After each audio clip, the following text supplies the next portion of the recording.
You play with our monuments or our statues, you go to jail for 10 years. The DOJ has arrested the man that they believe was the ringleader who allegedly vandalized a statue of Andrew Jackson near the White House. Jason Charter faces 2 counts of destruction of federal property. He is believed to have ties to Antifa.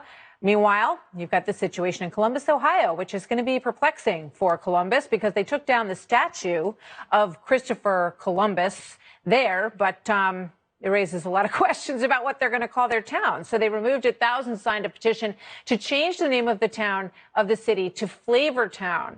The catchphrase of Columbus native Guy Fieri, the guy who started the petition, said the restaurateur has helped to raise more than $20 million for restaurant workers during the pandemic. Obviously, a very nice thing to do.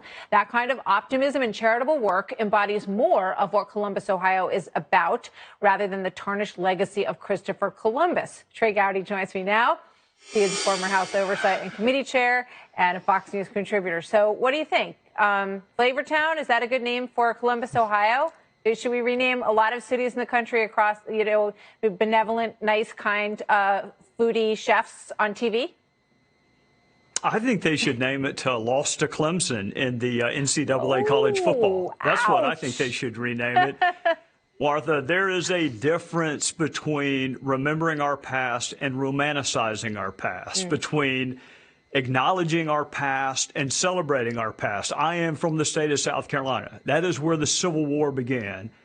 I use that as a barometer of where we have gotten, where we are now. Tim Scott's a United States Senator. Jim Clyburn is the highest ranking person of color in the United States House. Don Beatty is the Chief Justice of our Supreme Court. We had a governor of Indian descent.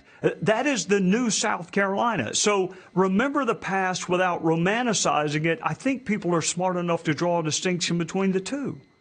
I mean, don't you think, I'm just going back to Columbus here for a minute, because it does put you in a difficult position, right? If you're the city of Columbus and you decide that you can't have your Columbus statue anymore, I think it does raise the question of, well, are we okay with the name of our city?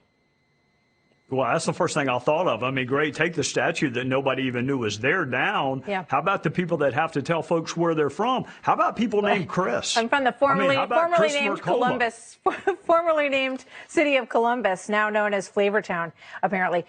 So some of the Republican senators like are Prince talking about swapping Columbus Day with Juneteenth in order to add a new national holiday on the calendar. What do you say about that?